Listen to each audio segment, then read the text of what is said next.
Welcome everyone to this webinar on the new Advanced Protection Communication solution with SIPROTEC 5. My name is Andreas Jahr and I'm the Product Lifecycle Manager for the SIPROTEC 5 line differential and its associated communication equipment.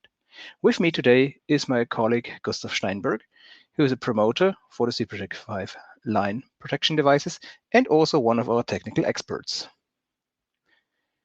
Just before we start our presentation, let us check if the setup works.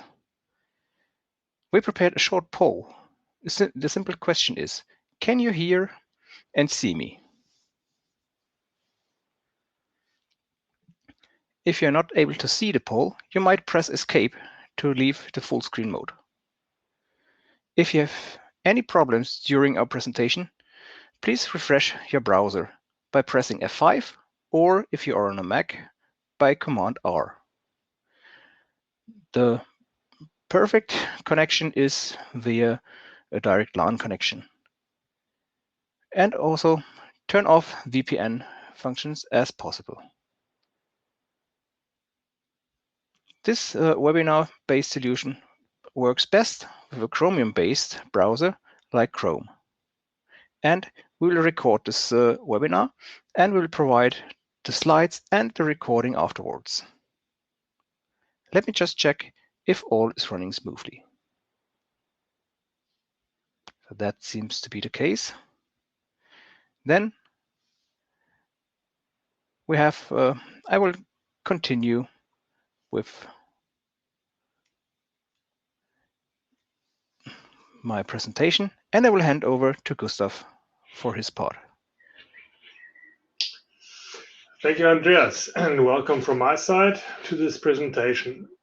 I'm going to take you through a few slides to discuss and present the new alternative method of implementing a protection communication with SIPROTEC 5 using IP technology. The typical and well-known protection interface shown on the left is with a serial communication using USART modules in SIPROTEC 5. Based on this, both ring and chain configurations can be applied. The data sent via the protection interface, for example, line differential protection values, use application layer of Siemens proprietary protocol. This is shown in the yellow bars in the diagram. The hop-by-hop configuration applicable to USART serial method will have the application layer follow the same logical path as the physical connection. The new IP implementation shown on the right via the IP network.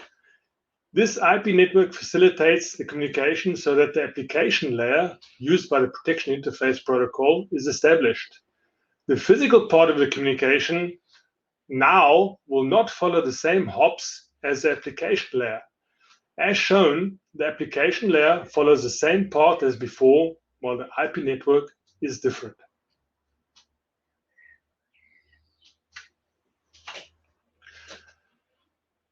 To provide the protection interface for serial communication, a USART module is used in SIPROTEC 5. This optical interface may be directly connected to the remote relay or may do so via external converters.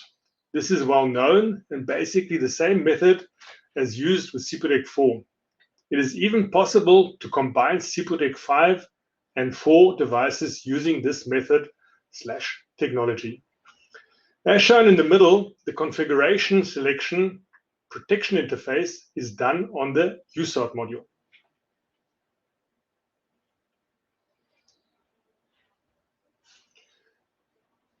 The new IP-based method for protection interface uses an Ethernet module.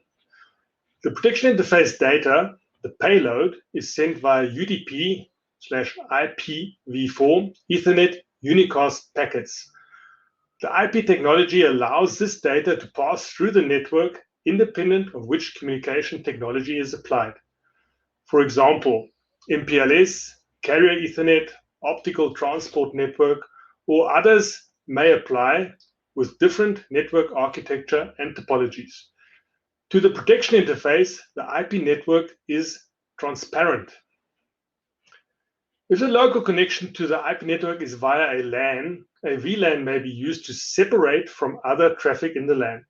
This may be extended through the IP network by VLAN tagging of protocol messages to prioritize the routing through the IP network. This is optional and not required under normal circumstances.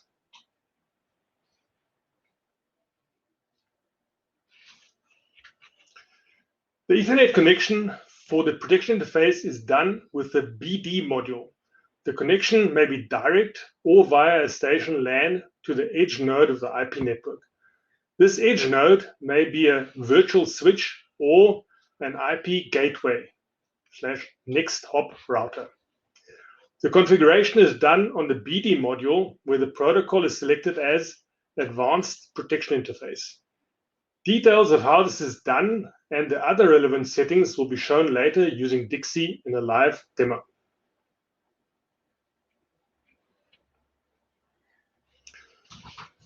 The Advanced Protection communication allows two types.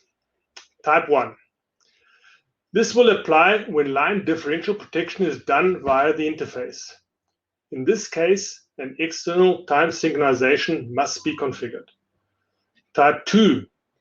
This applies for all other applications with no line differential protection. For example, teleprotection for distance protection, such as POT, P-O-T-T. With Type 2, the time synchronization is optional. The other configurations are the device combination for the topology configuration and second protection interface for the second interface required to establish a ring configuration. It is also possible to apply a second independent topology. For this purpose, a complete second protection communication function block is applied. At this point, we would like to do a live poll now. And the poll question is, do you plan to take your protection communication to IP?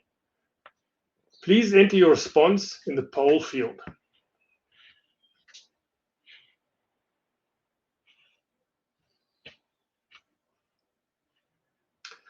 As mentioned earlier, the Type 1 interface for line differential protection requires an external time synchronization source.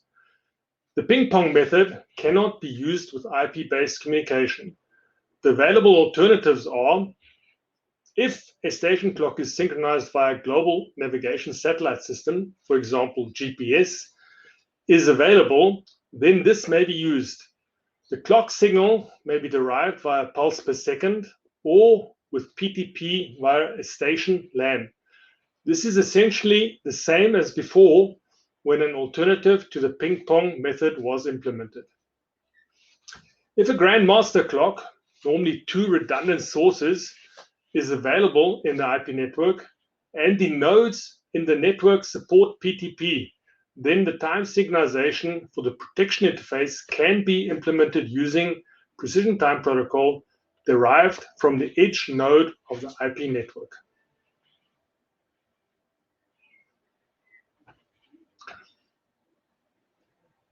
This slide shows, for example, how the BD module, same module as used for the protection interface, can be used as a time sync source using the IEEE 1588 protocol. If this is done, the external sync of the protection interface can be set to BD module. This will be demonstrated later with the Dixie Live.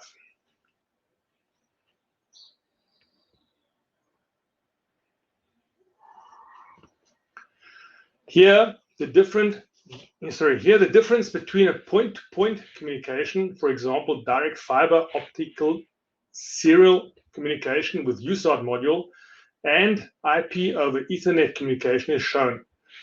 The IP network provides a transparent path for the data payload on the application layer in yellow. The devices that have both IP network and serial communication connections must have both protection interfaces applied in the protection communication application. Later on, more configurations will be shown.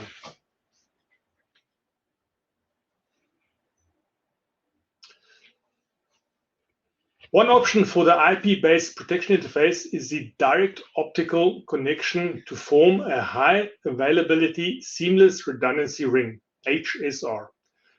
Note that there is no ping-pong timing on this ring. An alternative time synchronization must be applied.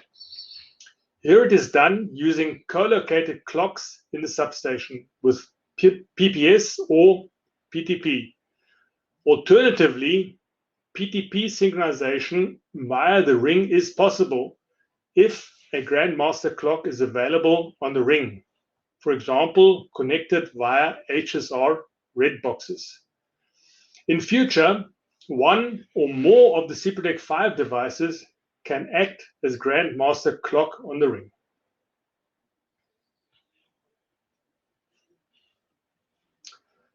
A further practical implementation of the IP-based protection interface is via the Utility Wide Area Network, WAN. The connection to the WAN is via the edge node as described earlier. This may be a direct fiber connection, line mode, or via a substation LAN, for example, the station bus. Again, this method does not provide ping-pong synchronization. An alternative method is required. Here it is done using co-located grandmaster clock, for example, synchronized via a satellite navigation system. The connection of the time sync signal to the device may be direct via PPS, in other words, pulse per second, or via a LAN using PTP, the Precision Time Protocol. Within the substation LAN, redundancy techniques such as parallel redundancy protocol, PRP, high availability seamless redundancy, HSR, or rapid spanning tree protocol, RSTP, may be implemented.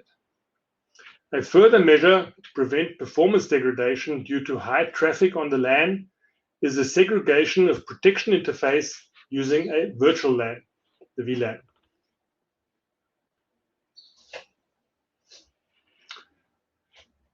Here, a method of implementing the IP-based protection interface without a station clock for synchronization is shown.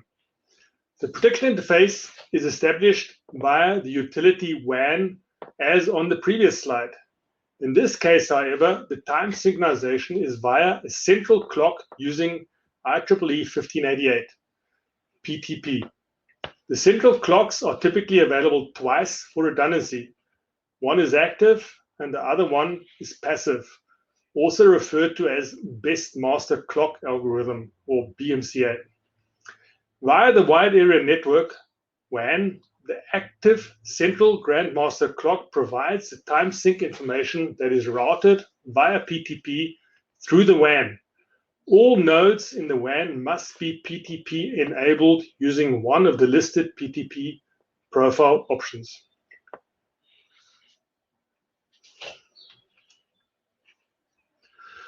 Here, a method of implementing the IP-based protection interface without a station clock. The two alternatives shown here, routed network and Ethernet bridge network, require different IP address settings. In the routed network, each end will have its own IP subnet. The router presents a unique address to the routed network, which provides a transparent protection interface connection.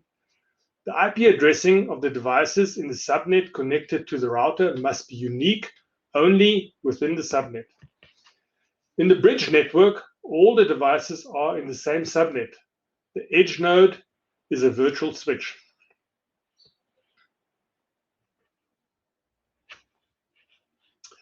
In conclusion, the protection interface over IP is summarized as follows. High reliability communication is achieved with very low loss due to corrupted data or lost packets. High availability and minimum recovery time. Precise time synchronization, either with 1 pulse per second or IEEE 1588 v2, either from co-located redundant GNSS clocks, that was satellite navigation clocks such as GPS, or derived from highly accurate redundant network timing from a single time source. Maximum time sync deviation between protection relays is typically less than 100 microseconds.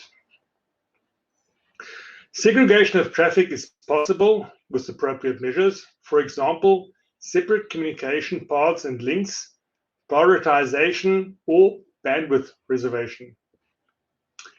Maximum packet end-to-end latency is 5 milliseconds.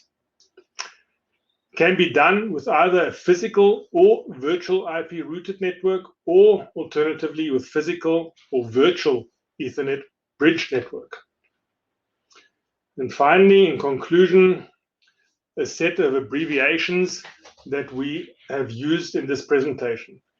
At this point, I would like to hand over to Andreas Jahr, who will show you a live demonstration of what we discussed now, how to configure in Dixie. And finally, we will show at the end some more configurations. Over to Andreas. Thank you, Gustav, for your introduction.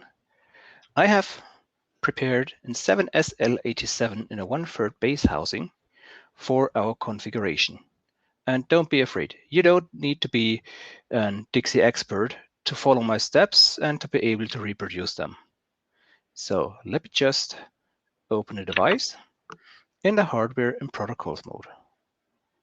Here we see the back of our device with an empty slot where we have to put in our Ethernet BD2FO module. We just search it from our communication modules and drag and drop it into our device if it's not already pre-configured. The Ethernet BD module, as you know, is the basis for our new IP-based protection communication. And after it is in the device, we have to resynchronize the hardware to make Dixie running smoothly. So after that, we have done the resynchronization. We can open the settings for the Ethernet BD module by double-clicking on the module.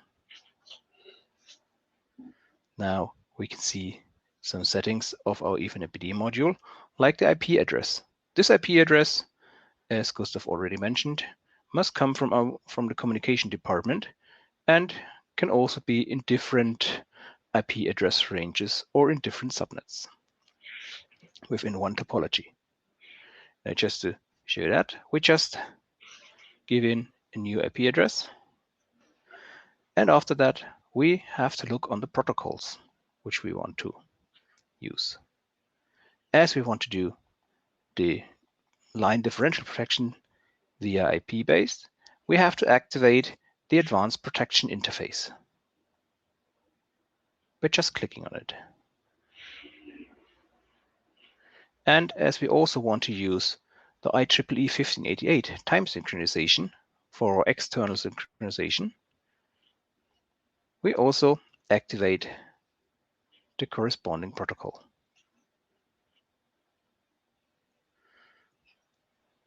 So now this is basically it for our hardware definition.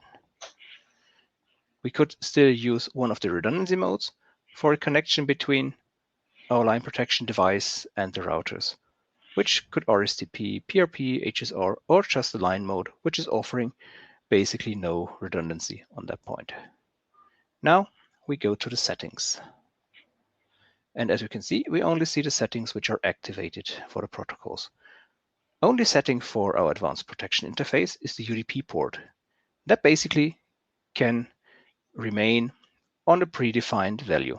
Only if your company laws or restrictions force you to use a different port, you have to get it from your communication colleague.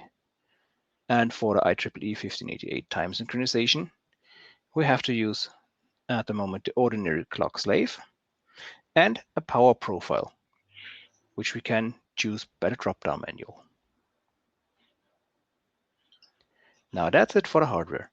Now, as we want to do communication, we have to go to our communication department, and therefore we just go to the device which we have decided to work with and drag and drop our new advanced protection communication function into the device. As we want to do line differential protection, we drag and drop the communication type 1 into our device. This would be different if we would only be using, let's say, teleprotection schemes or only line distance protection. Then we would use the type 2. Now we can open our settings and go for the protection interface.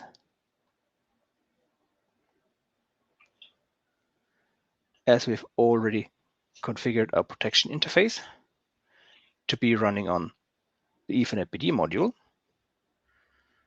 we can just choose it from the drop-down menu. We can also do the other settings like disturbance alarms or the maximum allowed time delay, which is basically a rather high value, which you will not see in the real life. Now let's go to the device combination.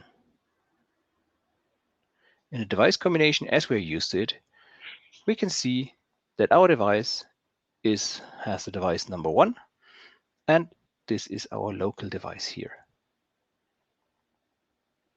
Now if we scroll down, we see that the IP address of our local device 1 is already taken over directly from the settings of the Ethernet BD module. And for the second device of our topology, we can enter the new IP address just manually. And it could also be in any other IP address range. Now, as we're using the Ethernet BD module for IP-based communication, we also have to add an external synchronization into our device, just by drag and dropping it from our library. Now we open the external synchronization and choose the source of our synchronization. This could be via port G, which is the electrical PPS, or the IEEE 1588, which we already have pre-configured. We could also use an optical 1 PPS signal if we would configure the user module to be in PPS receiver. So we try to use the 1588.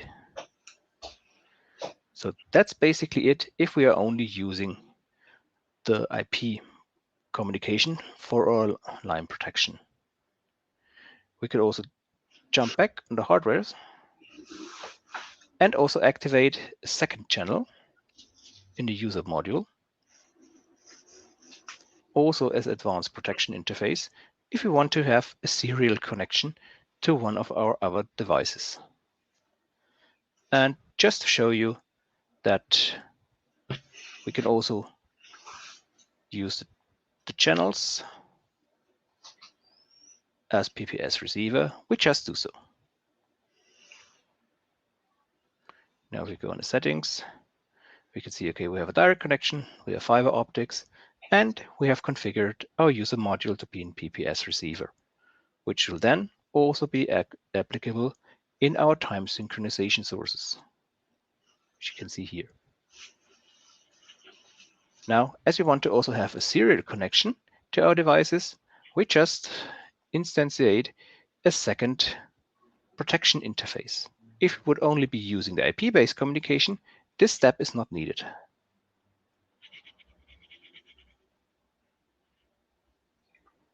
Now we have the second protection interface, and we decide in the PI assignment to use the user module with its channel.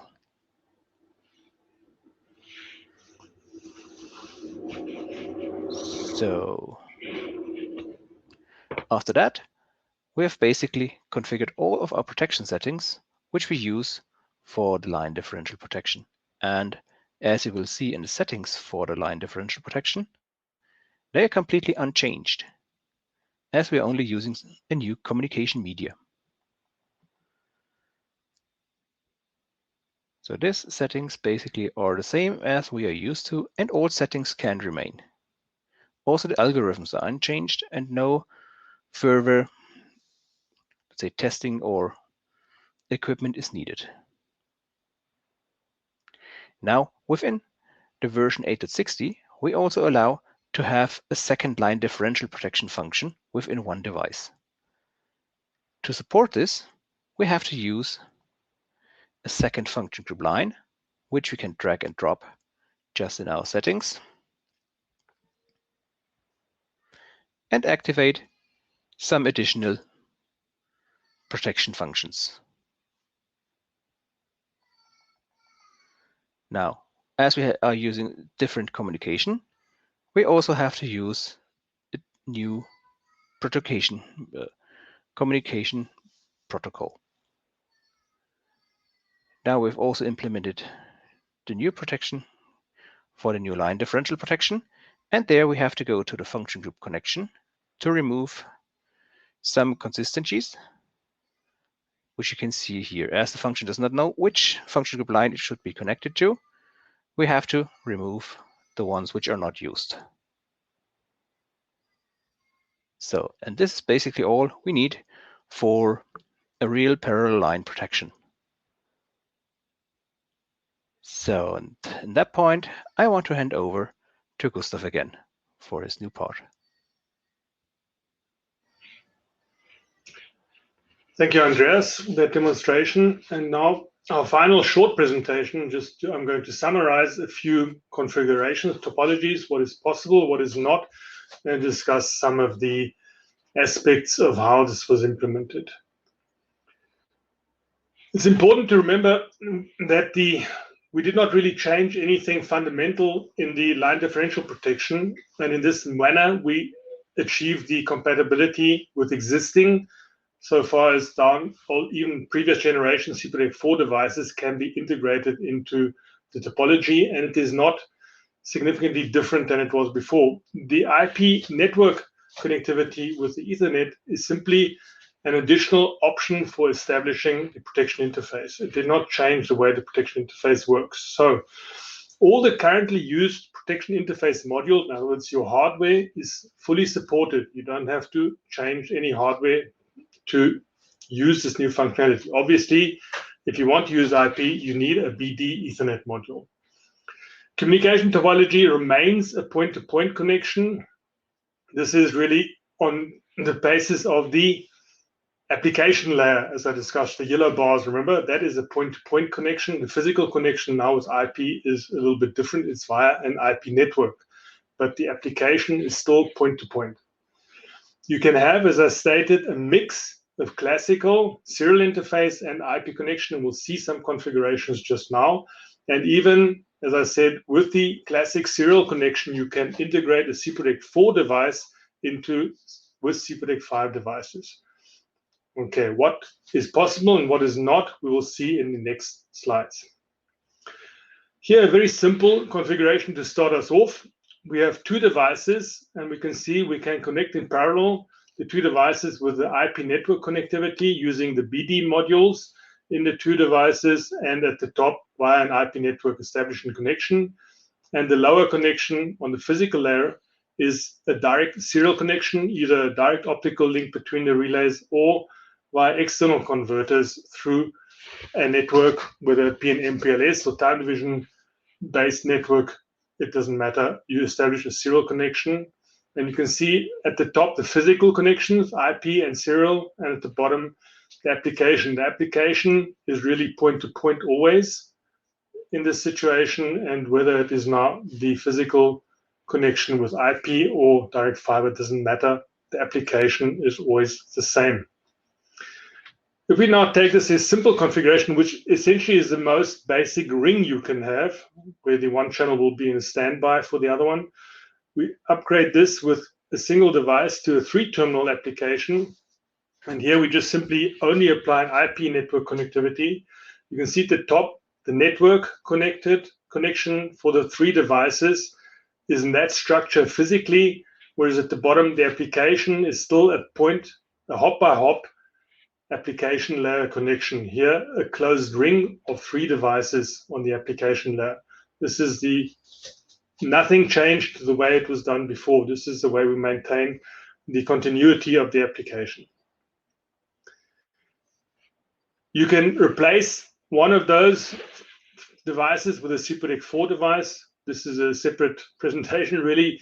You will find this is very practical, very helpful if you have a number of SIPROTEC 4 line differential protections installed, established base of this, and you come to the point where you need to upgrade 1 or 2 stations, then it is not necessary to do the upgrade at all terminals. You can do it terminal by terminal. It's a very, very practical application. You can see here the IP network connectivity is not excluded from this upgrade path for SIPROTEC 4. So if you're upgrading existing installations, you can do so, and you can also utilize the IP network connectivity between the SIPROTEC 5 devices inside the topology. You cannot use the IP network connectivity to SIPROTEC 4. SIPROTEC 4 does not provide that, but you can integrate it via the serial interface here. And again, important at the top, the physical connection, while at the bottom, the application layer, the logical connection is here now a chain. And it's important. The application must be able to establish a chain that connects all devices in the topology. Here in this rather simple configuration, that's not a problem to get a chain connecting all 3 devices on the application layer. A more extended 6-device topology here with also a mix of serial connections. You can see there's a number of serial connections, the 3 devices at the top and the 2 in the bottom left, and at the middle IP connectivity of 3 devices. So you can see a mix and match of serial and IP connectivity, but the yellow application is established. The application layer forms a chain, and this chain connects all 6 devices. The topology is viable and works and has been tested. This is a very, very flexible method of doing this.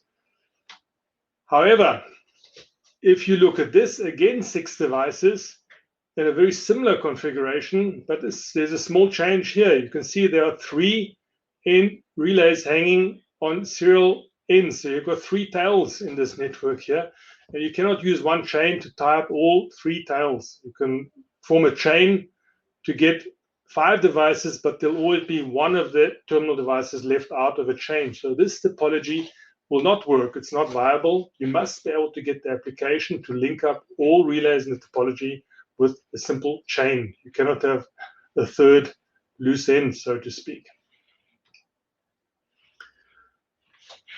6 devices in a different topology here. I think, not sure if we had this one earlier. You can see IP network connectivity on the left and right for 3 devices, and linked in the center with a serial connection. So mix and match is possible, and you can observe here the situation that Andreas mentioned. If you see the devices in the middle, the 2 middle devices with a serial link, they both have 2 protection interfaces configured.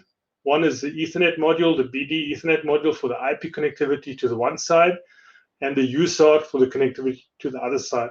Those are devices that need 2 physical links, one Ethernet BD and one USART configured, and then they can work in this configuration. So we are close to the conclusion now. Just to summarize a little bit, you can have multiple communication topologies in a single device. Okay, you can have multiple line protection functions applied. This is what Andreas said. You apply a complete second protection communication function group. Then you can configure 2 completely independent topologies in a single device, using the device to protect maybe 2 parallel lines with line differential on both lines in a single device. Additional line ends, as mentioned, are now possible. This is an easier upgrade path. If you have a 2-terminal application and you're adding a T into it and you get a 3rd terminal, you don't have to change ordering codes, basically order function upgrades for the devices. All you need is function points in the 2 devices, and you can change them to be 3-end or multiple end capable with function points. It's an easier upgrade path if you need to change your configuration during its life cycle. And finally, the time synchronization for diff protection via 1588 PTP is possible. The 1 pulse per second optical via a configured USART, or the electrical as a standard always been used via port G, 1 pulse per second via port G. All time sync options are possible. And as we mentioned earlier, it will in future also be possible to use the SIPROTEC 5 device in a transparent grandmaster clock fashion to be the time sync source with PTP for the other devices in the topology.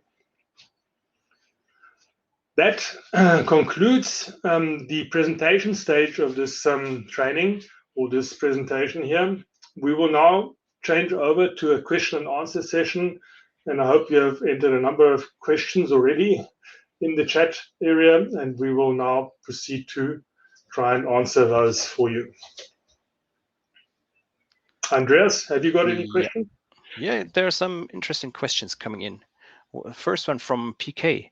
Can you use two modules of Ethernet BD2FO, one for the line differential protection, the other one for station bus? That, of course, is possible. You have two slots in our SIPROTEC 5 devices where you can either use two Ethernet BD modules, or if you also need other slots, we can use the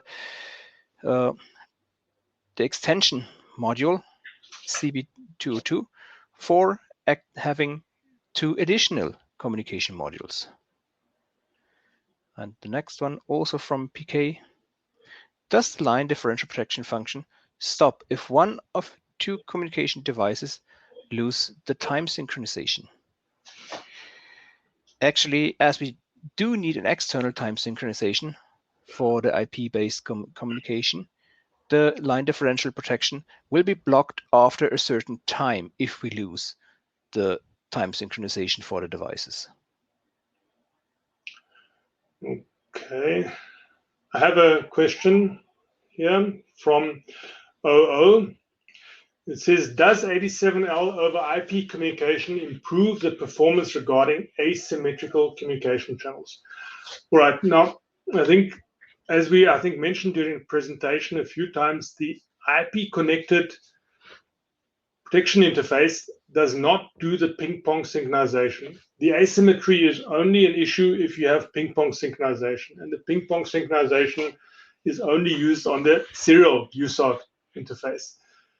If you now have IP as an alternative to the serial, then you have to use, as we stated, the external synchronization method. And with the external synchronization method, we saw the options. You can use the pulse per second. This would have also been possible with the USART. If your channel is very asymmetrical, you can, even in the classic sense, use a co-located clock with a pulse per second synchronization to compensate for the asymmetry. Then you won't do your time sync with the ping pong method because an asymmetrical channel is not good for that, but do it rather with a different pulse per second technique, for example. You can still do that, but with the IP, and in future, you can also use other time sources like the PTP, which are becoming more prevalent. And I think when you have the IP network, it will become probably a fairly standard technique to use 1588 PTP as your time synchronization. And at that time, the asymmetry you have on the serial links will no longer be an issue because you can synchronize with that technique. Thank you for an interesting question. And anything else from your side, Andreas? Yes, there's another interesting question coming in from JJ. Regarding speed to trip performance, what is the comparison between Ethernet and serial links for the 87L? So basically, if we would be using a direct fiber optic connection on a serial link, it will always be faster than using Ethernet or some other communication network, which might be SDH based. But if we compare the Ethernet communication with the older SDH networks, the Ethernet will be quicker and will be faster for tripping. As with the IP-based communication, we assume that we have an end-to-end latency of less than 5 milliseconds. In larger SDH networks, the time delay could also be up to 12 or 17 milliseconds, which will lead to a larger tripping time. I think we get a lot of interesting questions from Pete K over here. There's another very interesting one here. Does the line differential protection function stop if one of the two communication devices loses time synchronization? Right. Now, it depends a little bit on how your time synchronization is done. If we are basically doing a pulse per second and we lose the pulse per second, you have two choices. The devices will not be blocked immediately, obviously, because just because the clock is lost, the devices don't go out of sync. They can maintain sync independently for quite a amount of time. With a serial communication, you then can revert to a ping pong technique. Okay, the ping pong technique, even if it's asymmetrical, because it would have established with the PPS. Prior to that, the devices are synchronized via PPS. If you lose the PPS, the ping pong technique can be continued to run and just maintain the synchronism the devices have until you establish that the communication has had a jump of some magnitude, at which point you would say, all right, now it's not secure anymore. I cannot depend on the PPS and on the ping pong technique. And if the PPS has not recovered by then, you would at that point block the devices. This is also a setting option.